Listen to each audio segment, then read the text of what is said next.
ราบสวัสดีท่านผู้ชมทุกท่านด้วยนะครับที่มารับชมในช่องผมกันนะครับช่องผมก็ไม่มีแล้วมากครับวันนี้ผมอะไรนะจะไปเล่นแวร์วูฟไปนะครับหาโหลดได้ทางสตรีมครับลืมบอกไปไอ้รถแข่งคันเมื่อกี้ก็หาโหลดได้ทางสตรีมเหมือนกันนะถุยกูติดจากอะไรเพสโตใส่ปะโถโทรศัพท์มีสตรีมที่ไหนล่ะปะโถเอ้ย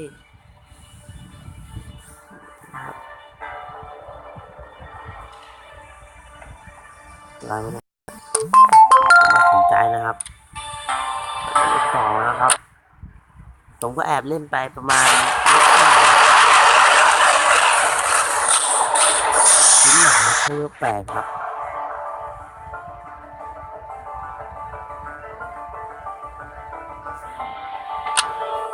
ก็ไม่ได้โหดอะไรมากครับ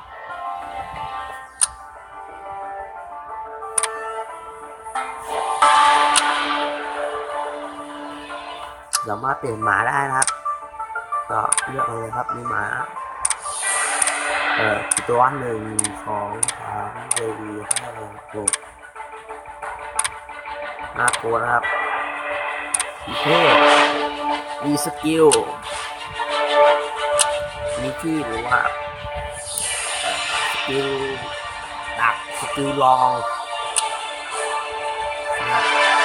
มีสกิลหลักมีสกิลลองนะครับสกิลลองคืออะไรอันนี้ก็จะหนูก็อธิบายในเกมแล้วเนาะ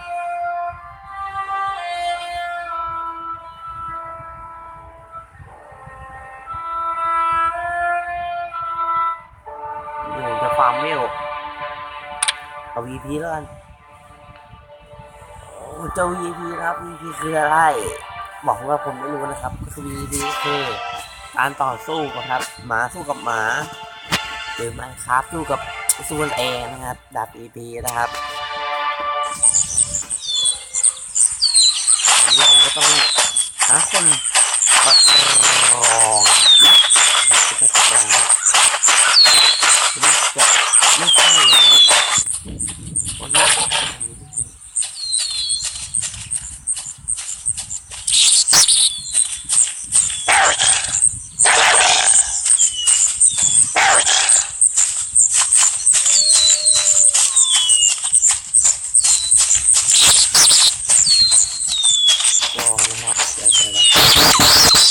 ไอ้พวกตีนเห็นตีนหมาครับข้างบนเพชรนะครับเวลากัดไอ้พวกหนูเนี่ยจะเพิ่มนะเป็น200สามารถอัพสกิลไอ้ตัวนี้ได้นะนี่สกิลนี้ผมก็อัพไปได้จะขยับได้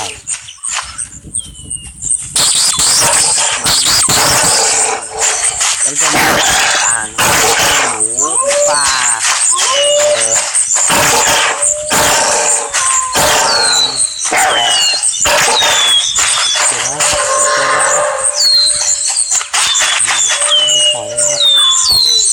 คนนี้เขาโหดจริงนี่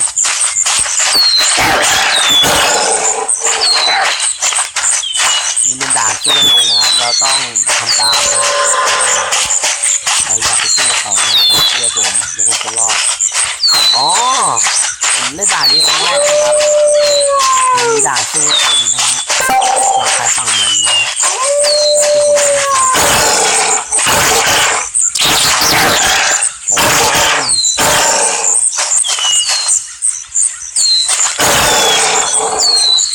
ของฟาร์มเป็นบอลที่จะ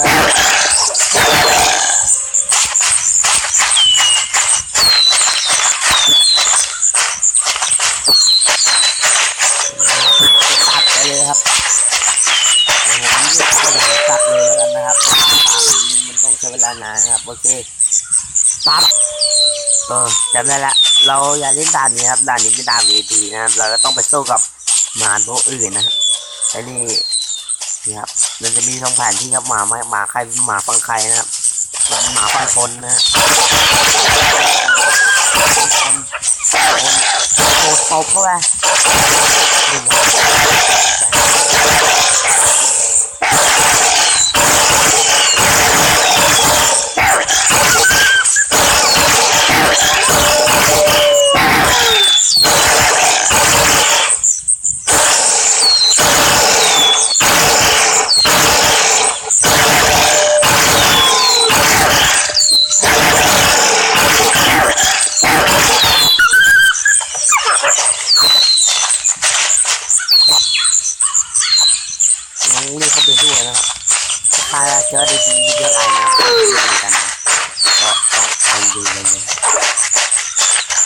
จะได้แล้วครับ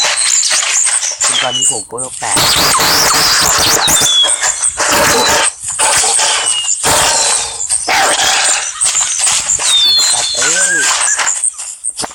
อาจจะมีคำหยาบเลิกนะครับเพราะว่า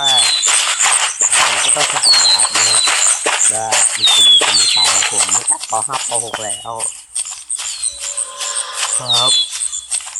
เฮ้ยวันนี้ก็ตื่นนะครับก็ง่วงนอนเล็กน้อยก็ไม่ต้องบ่นกันหรอกนะครับบ่นจะจบแล้วส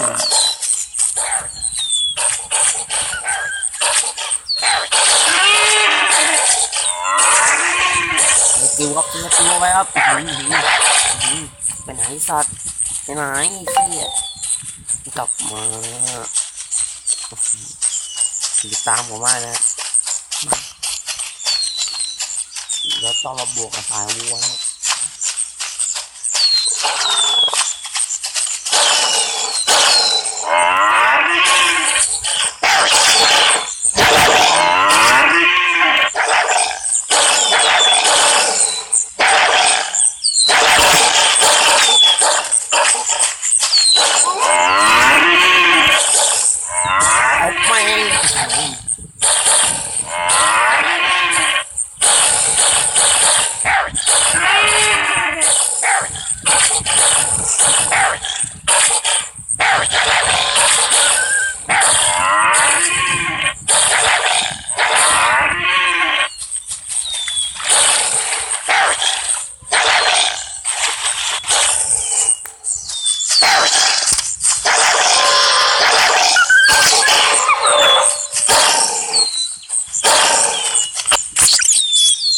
ตัดกูมาแล้วนี่ก็มีการฆ่าวัวนะครับก็ผมอาจจะได้พูดบ้างนะครับเดี๋ยวนี่คือด่าน VP นะครับแต่ผมจะไปน้องไม่ลงให้เก่งก่อนนะครับคลิปหน้าครับผมจะให้คือสูงนะฮะประมาณนี้แหละผมจะรวมเมื่อวันนะครับผมอยากลงผมก็จะลงนะครับไม่อยากลงก็ไม่ลงนะครับเพราะผมบอกว่าจะมีนะครับ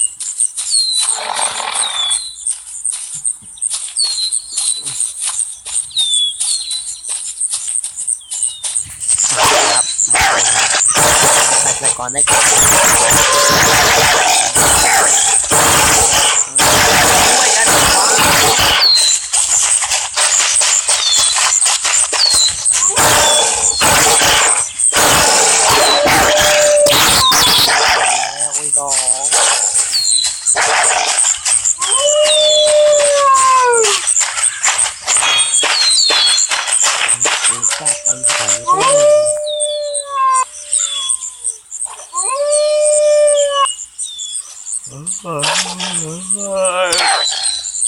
นี่แค่กอกสุดนะฮะ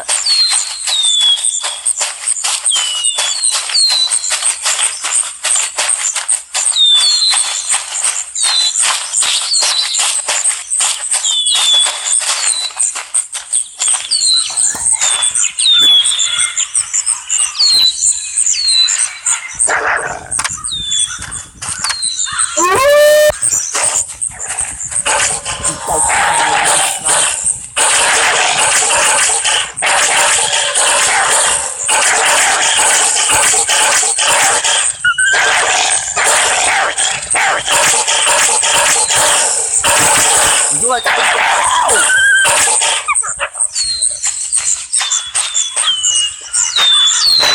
ก็ผมคิดว่านี่ครับเดี๋ยวผมต่อไปผมจะมาโหดขึ้นเลยครับจบคลิปไปเพียงเท่านี้นะครับบายบายโหอันนี้อาจจะโชว์เอาไว้ต่ำๆนะครับก็จะเป็นอย่างนี้ครับต่ำก็ไม่สามารถช่วยใครได้ครับเมื่อผมก็ดูจากหัวใจนะครับ VPP นะครับได้จากไหนก็ฆ่าสัตว์หรือฆ่าหมานะครับฆ่าหมานะครับใน VP นะฮะก็ฆ่าสัตว์ฆ่ายังไงก็นี่นะครับมีสกิลต่างๆนะฮะก็คลิปหน้าจะมาสอนต่อนะครับคลิปนี้ก็ขอจบไปก่อนบ๊ายบาย